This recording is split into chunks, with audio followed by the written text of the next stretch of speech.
questions 1 through 10 on the 2008 Grade 10 AMC 10B. A basketball player made 5 baskets during a game. Each basket was worth either 2 or 3 points. How many different numbers could represent the total points scored by the player? So if all of the shots he made got 2 points, then it would be 5 times 2, which is 10. That's how many points he would get. If all the shots he made were 3-pointers, it would be 5 times 3, which is 15 points. And we got to figure out what are the other values. Well, the other values are 11, 12, 13, and 14. We just got to double check if this is possible. And indeed they are. The 11 is 8 plus 3, so basically 4 shots that were 2-pointers and then 1 3-pointer. The 12 can be achieved 6 and 6, right? 6, basically 3 shots that were 2-pointers and then 2 shots that were 3-pointers. 13 can be achieved with 4 and 9, and the 14 can be achieved with 2 and 12, which is a 2-point shot and 4 3-pointers. So all of these can be achieved, and that is 6 different possible point totals. So number 1, the answer is E. A 4x4 block of calendar dates is shown. The order of the numbers in the second row is to be reversed. Then the order of the numbers in the fourth row is to be reversed. Finally, the numbers on each diagonal are to be added. What will be the positive difference between the two diagonal sums? All right, so we got to rearrange all this. So I think the top row doesn't change, right? They don't tell me anything that has to change in the top row, but the second row is reversed. So originally it was 8, 9, 10, 11, so we got to reverse it. So 11, 10, 9, and 8, right? And the third row doesn't change, so it just remains 15, 16, 17, 18, and then we have to reverse the fourth row. Yeah. So this thing has to reverse, so 25, 24, 23, 22. Okay. So what do they want us to do? They want to add the diagonals. So we got to add this row, or diagonal I should say, and that diagonal. Okay. So this diagonal looks like 1 plus 10 plus 17 plus 22. And then the other diagonal, this one, is 25 plus 16 plus 9 plus 4. And we've got to take the positive difference. So whatever the number is, we're going to just make it positive. And if you do the math here, you get a negative 4. And the positive difference obviously is going to be 4. It would basically be this from that, subtract this. You just reverse the order. So this question, the answer is B. Assume that x is a positive real number. What is equivalent to this expression right here? Let's write this out first, and then we'll try to write it out in terms of, I guess, numbers instead of radical signs. Okay, so let's do this here. This guy right here is x to the power of a half. That's what square root means. And then we're going to multiply that by x. And then this whole thing here basically just means to the power of 1/3. Okay? I hope.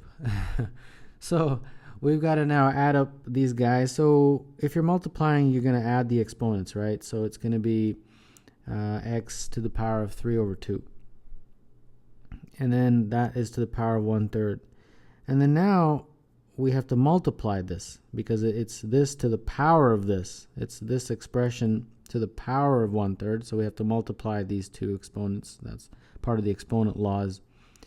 So that's going to be x to the half. And that's it. So number 3, the answer is D. A semi-pro baseball league has teams with 21 players each. League rules state that a player must be paid at least $15,000 and that the total of all players' salaries for each team cannot exceed $700,000. What is the maximum possible salary in dollars for a single player? So maximum, so we're looking at extreme case scenarios. So extreme case scenarios, we got 21 players. What we're going to do is we're going to break it up into 20 players and one big time player. So for the 20 regular players, they get the league minimum. So they're going to be paid just the absolute bottom of the barrel salary, just enough to survive 15 grand.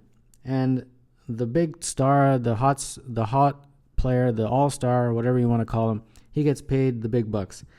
So the 15,000 multiplied by 20 players, that total is, in terms of their salaries,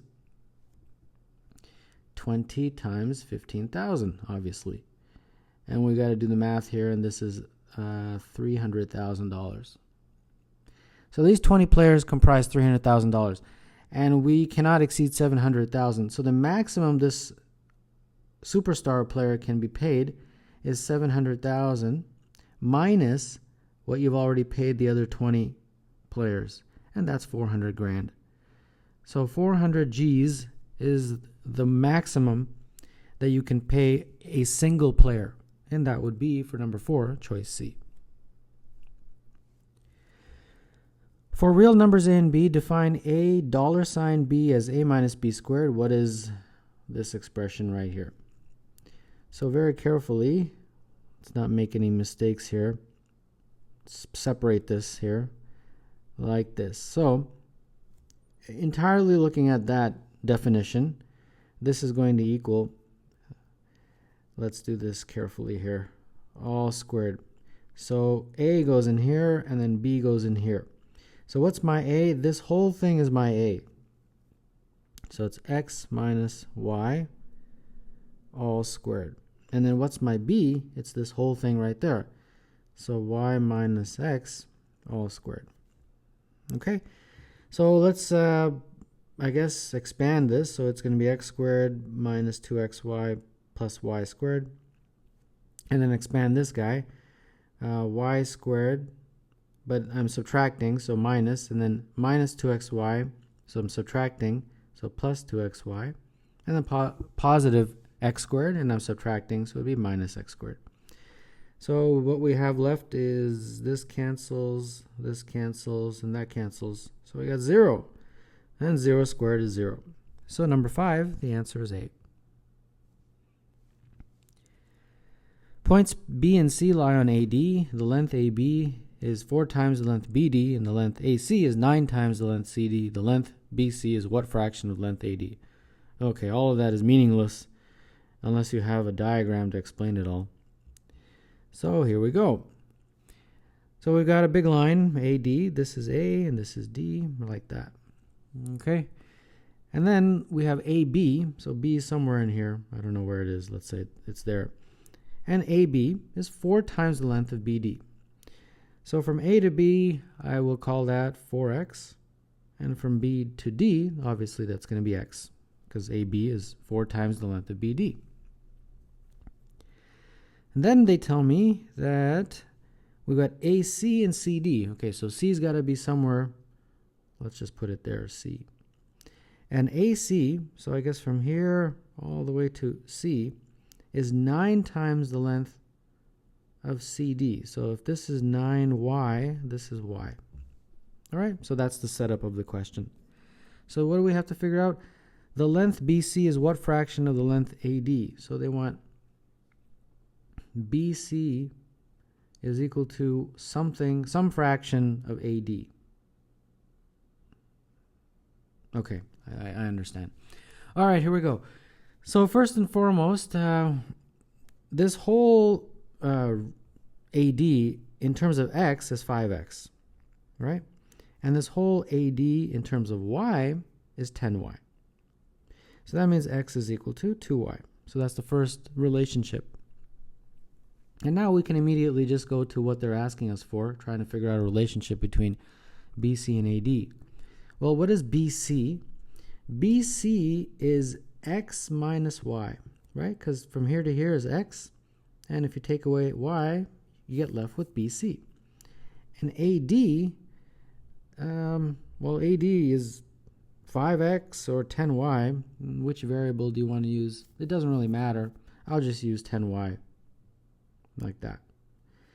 Now, we got two variables. We only want one, so instead of putting x minus y, I'll put the value of 2y for x. So 2y minus y is equal to something times 10y. And that means y is equal to something times 10y. And looking at this, you can clearly tell that the number that goes in there is 1 over 10. Right? And that's all they want you to figure out. So BC represents 1/10 of AD, and therefore number 6, the answer is C. An equilateral triangle of side length 10 is completely filled in by non-overlapping equilateral triangles of side length 1. How many small triangles are required? If we draw an equilateral triangle, what they're saying is that they're going to draw these tiny little guys inside, like that. A whole bunch of them. See what I mean? And so on. And they want you to figure out how many of those small triangles do you need to put into the large one in order for it to fit perfectly. Well, there's some intuitive ways. Some of you can do this immediately in your head, but I'm going to do it not extremely long way, but it's somewhat a little bit longer. So we got the little guy and we got the big guy, and we got to figure out the area of each and then compare them, and we can get then the relationship. So the first thing, of course, is we got to drop a perpendicular from the top to bottom, and we'll do the same thing down here, since they're pretty much going to be the exact same story for both. So the first one has a side length of 10, so this is 10, and then this perpendicular chops the bottom in half, so that becomes 5 and 5. That's a 90-degree angle.